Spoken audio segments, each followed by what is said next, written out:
আসসালামু আলাইকুম। কেমন আছেন সবাই? সামনে আপনারা যে সেতুটা দেখতে পাচ্ছেন, এটা মীর মোশাররফ হোসেন সেতু। এটা কুষ্টিয়া জেলার ভিতরে অবস্থিত। আমরা যাচ্ছিলাম ঝিনেদা বাইকার্স ক্লাবের সকল মেম্বার নিয়ে আমরা যাচ্ছিলাম হলো ইউটিউব ভিলেজ যাওয়ার সময় আর কি ভিডিওটা করা। এই সামনে এই যে পাশে রেল চলাচলের জন্য যে ব্রিজটা আছে দেখছেন,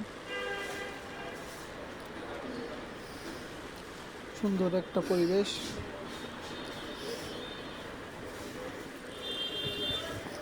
তো ওখান থেকে ব্যাক করে আমরা যাচ্ছিলাম পদ্মার চর আর কি। সামনে এই যে পদ্মার চর যাচ্ছিলাম,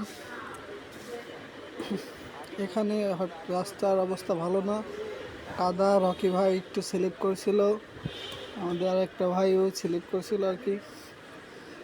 পিছনে যে মোহাম্মদ আলী ভাই, অনেক ভালো মনের একটা মানুষ।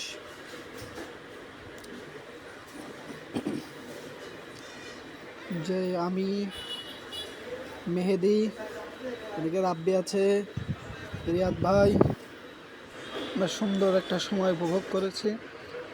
নতুন ভিডিও যদি একটু ভুল ত্রুটিতে হয়, সবাই ক্ষমার দৃষ্টিতে দেখবেন আর সবাই পেজটা ফলো করে দেবেন। ধন্যবাদ।